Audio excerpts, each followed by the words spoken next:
What's up, football fans? Ryan Thomas here to recap the National Football League Week 1. The 2021 season is almost in the books. Not quite in the books just yet.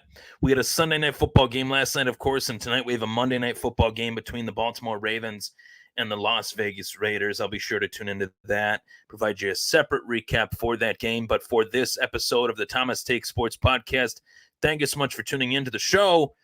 This is a NFL Week 1 recap, shocks and standouts. Who shocked me in Week 1? Who stood out in Week 1? Who were the standout players, in my personal opinion, in Week 1 yesterday, as well as Thursday's action between the Dallas Cowboys and the defending Super Bowl champion Tampa Bay Buccaneers. Great slate of games. I want to go through the NFL football scores for Week 1. Before I give you my standouts, of course, as I mentioned on Thursday night, the NFL kickoff game, the Dallas Cowboys took on the Tampa Bay Buccaneers. Dallas came up just short on a couple missed field goal attempts by Greg Zuerlein and a missed extra point as well. The Tampa Bay Buccaneers win that one by 2 points, 31-29. The Buffalo Bills played host to the Pittsburgh Steelers and came up short, losing that one 23-16 as Pittsburgh rattled off 23 unanswered points at the half, 6 in the third quarter, and 17 in the fourth quarter.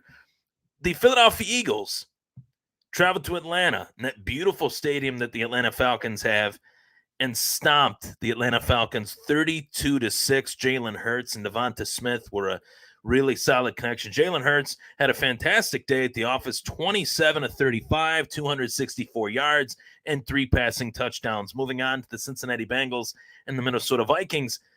The Bengals winning that one in a nail-biter, 27-24. The LSU connection of Joe Burrow and Jamar Chase was in Cincinnati. It moved from the Bayou to the Bengals. 27-24 for the Cincinnati Bengals, winning their home opener. The San Francisco 49ers traveled to Detroit to take on the Detroit Lions at Ford Field. Jared Goff's debut went fairly well. It was a close game. The Lions tried to rally, too little, too late, as the 49ers won that one 41-33. Jared Goff finished with 38-57 as a stat line and 338 yards and 3 touchdowns. And we'll get to the standouts of that game. Elijah Mitchell and another standout that I will address when we get to the standouts portion of the show. The Arizona Cardinals rode into Tennessee, capital of country music, Nashville, right outside of that stadium there. And they're a force to be reckoned with. I came away very impressed with the Arizona Cardinals, albeit Week 1 or not. Arizona has slowly but surely improved over the course of the last 2 years. Kyler Murray, 21-32, 289 yards, and 4 passing touchdowns. Russell Wilson and the Indianapolis Colts went head-to-head. It was Russell Wilson versus Carson Wentz in this one. Russell Wilson, 18-23, 254 yards, 4 touchdowns. Tyler Lockett, man, can that guy stretch the field? 4 catches, 100 yards, and 2 receiving touchdowns on the day. The Seattle Seahawks moved to 1-0, to start the season. The LA Chargers headed to Washington to take on the Washington football team. And Justin Herbert picked up right where he left off. Unfortunately for the Washington football team, Ryan Fitzpatrick was hurt early in the game, hurt his hip. He is reported to be out for the next 6 to 8 weeks. He's on short-term injured reserve, which means Taylor Heinicke will be getting the start for the Washington football team. A lot of speculation will run rampant this week as to whether or not the Washington football team should go out and sign now free agent quarterback Cam Newton. Only time will tell. The final between the Jets and the Panthers. Sam Darnold's return to, or actually not his return to the Meadowlands, but his first game against his old team, right? How would it go for him? It would go pretty well. 24-35, 280 yards passing, 1 passing touchdown, and 1 rushing touchdown. Christian McCaffrey held to less than 100 yards rushing on the day, and Corey Davis, 2 touchdowns on the day total. Shall I say the next one? You guys listening to this one? Tyrod Taylor threw a 52-yard bomb for his second touchdown pass in the game. Tyrod was phenomenal for the Houston Texans. We'll talk about that. But the Texans, 37-21 victory. Trevor Lawrence loses his first NFL start, loses his first game ever. Didn't lose in high school, didn't lose in college, lost his first start in the pros. The best game of the week, without a doubt, in my personal opinion, outside of the NFL kickoff game, was the Kansas City Chiefs and the Cleveland Browns. This is a matchup that I anticipate we could see in the AFC playoffs. The Chiefs came away with a 4-point victory, 33-29, rallying to the tune of 13 points in the fourth quarter. Pat Mahomes getting it done, 337 yards, 3 touchdowns. Tyreek Hill, almost 200 receiving yards on the day. And Nick Chubb was the man, the battering ram for the Cleveland Browns in this game. 15 carries, 83 yards, 2 touchdowns. One of my favorite backs in the game today. The Dolphins and Patriots, however, in the AFC as well. Another AFC East matchup here for the Dolphins and Patriots to start the season. Mac Jones, in his first start in the National Football League, came up just short of beating the Miami Dolphins on a Damian Harris fumble late in that game that prevented the Patriots to make their comeback. 17-16, Miami is atop the AFC East to start the season with a 1-0 record, coming away with a away win to start the season. Now they're heading back home to face Buffalo in week 2. The New Orleans Saints and the Green Bay Packers. Boy, this one really got away from Green Bay quickly. Jameis Winston, 5 passing touchdowns, 14 of 20 for 148 yards. Alvin Kamara doing his thing. Deontay Harris with a big catch, a big play, a big touchdown, 2 catches, 72 yards, and a touchdown. The last 2 games of the day on Sunday, the Denver Broncos and the New York Giants. A lot of people are calling for Danny Jones' head after this one. They don't want him as the starter of the Giants anymore. They're sick of him. They want him gone. Guys like Max Kellerman, who are Giants fans, say they've seen enough of Danny Jones. 27-13 Broncos. Teddy Bridgewater, shout out to him. Very impressive start for him in this new chapter of his career in Denver. And then last night's Sunday Night Football action, the LA Rams versus the Chicago Bears. Matt Stafford in his LA Rams debut looked sensational. 20 of 26, 321 yards, and 3 touchdowns. Cooper Kupp, 7 catches, 108 yards, and a touchdown. The Rams look like a new team with Matt Stafford as their quarterback. No disrespect to Jared Goff, but it's a big, big difference out there to go from Jared Goff to Matt Stafford, and we saw that in this game. Chicago actually has a very good defense as well. So let's go to the standouts. Who are the standouts? Who are the shocks? Shocks and standouts. Who are the shocks of the day? The shocks of week 1 this NFL season. Last season's NFL MVP Aaron Rodgers played one of the worst games of his career yesterday. By far. Aaron Rodgers threw ducks. He was throwing the ball to the other team. He didn't know which way was up. I've never seen Aaron Rodgers play like this. I've never seen Aaron Rodgers play this poorly to start a season. And you wonder, with all the off-season chatter that was surrounding Aaron Rodgers and whether or not he would return to Green Bay or whether he was going to go to a different team, how much rust is on Aaron Rodgers to start the 2021 season? Well, apparently a lot. He was pulled during the game. Jordan Love came in. They tried to give him a little bit of a look-see to see what he's got, and he didn't really impress. Now, he didn't impress me, that's for sure. So the question is now, will this continue? It is week 1. We have to somewhat keep things somewhat, I guess. We don't want to downplay it, but we don't want to overplay it either. But 133 passing yards and 2 interceptions in this game, when Aaron Rodgers is one of the more flawless statistical quarterbacks in NFL history, it does make you wonder how rusty is Rodgers based on the offseason that Green Bay had, based on the questions that Aaron Rodgers was throwing at the Pittsburgh media as far as whether he was coming back. Was the preparation quite the same heading into this season as it has been the last few seasons? Certainly, Aaron Rodgers was not a factor in this game yesterday. He was a factor of being incredibly terrible yesterday and shockingly bad. So that's why I have him as the first shock of week 1 in terms of how poor his play was. And yes, of course, I had mentioned it in the rundown of the scores. The Arizona Cardinals, Kyler Murray and the Arizona Cardinals rode into Tennessee and smashed the Titans. This offense looks prolific. Cliff Kingsbury finally has it figured out as far as who is on the field, why they're on the field, when they're on he's got all the formations figured out as far as what he wants for this franchise. Kyler Murray is one of the toughest quarterbacks to solve. We saw it last season as Buffalo fans. The Hail Murray happened for a reason. Kyler Murray was one of those reasons, one of the major reasons why it happened.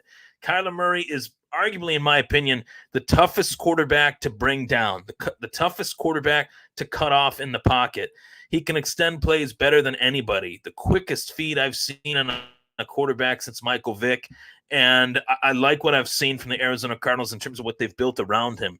Consistent offensive production. On the defensive side of the ball, you had Chandler Jones, the brother of former UFC light heavyweight champion Jon Jones, with 5 sacks to start the game. 5 sacks. Taylor Lewan was just getting lit up snap after snap after snap by Chandler Jones. The defense gets on par with how good the offense can be. The Arizona Cardinals are a tough team to beat in the National Football League. You heard it here first. As well, shocks.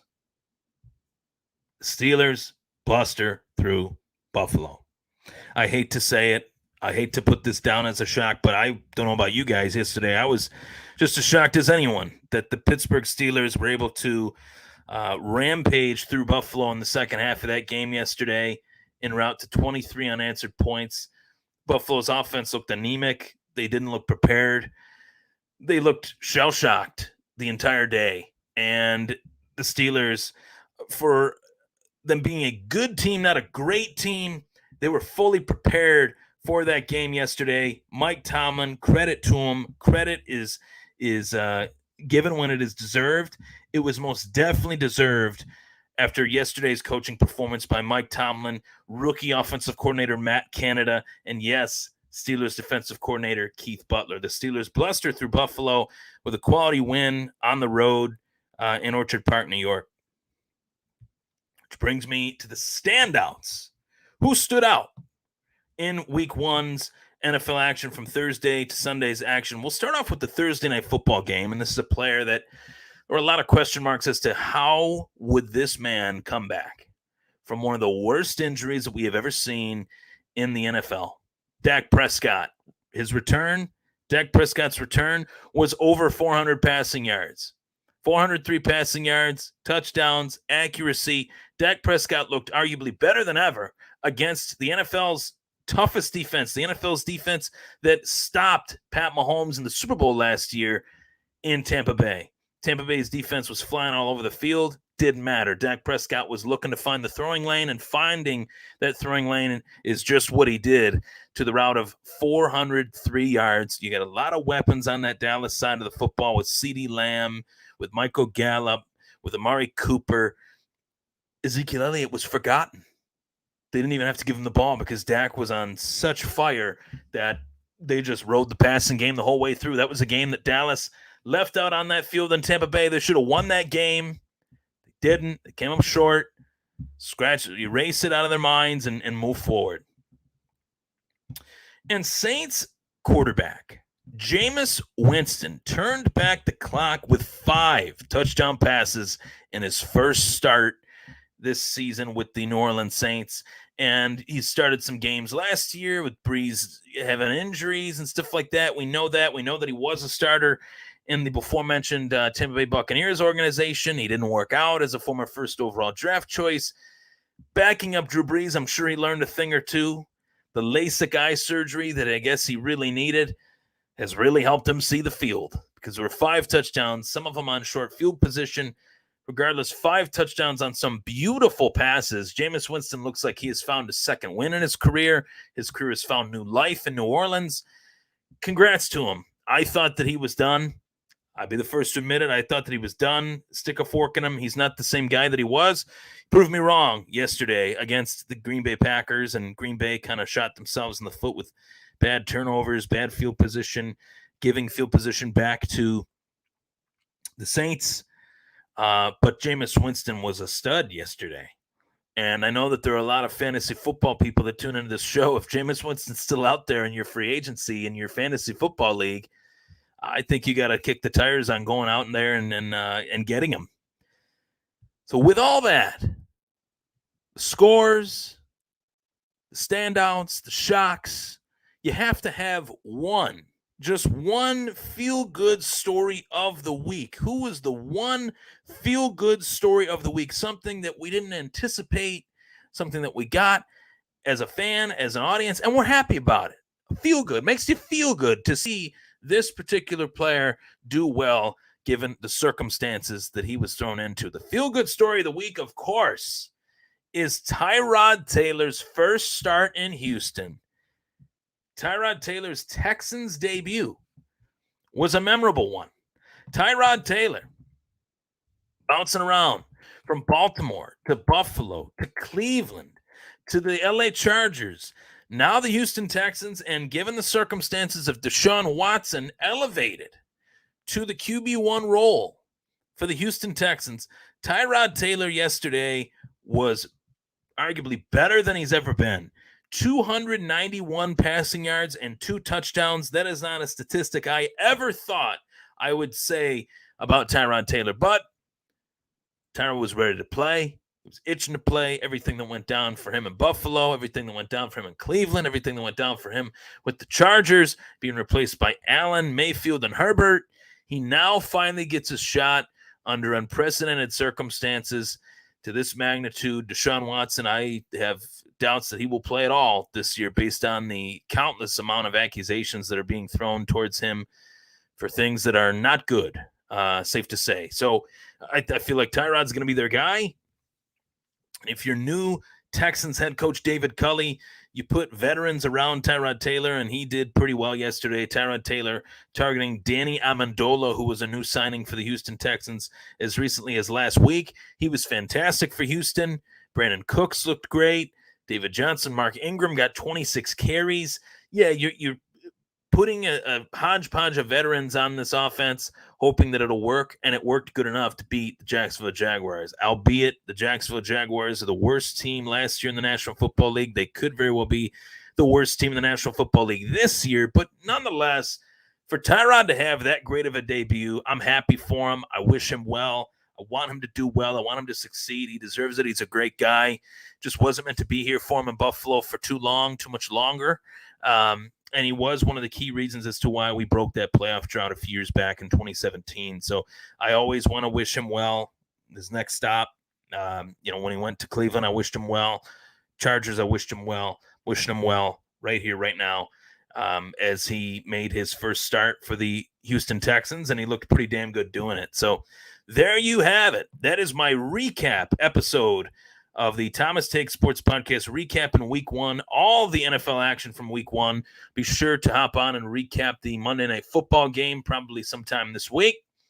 You guys take care and enjoy the shows that I have coming up in regards to combat sports, NFL, all NFL season. I'll be covering the Buffalo Bills, of course, as well as anything that goes on inside the National Football League. Thanks for tuning in.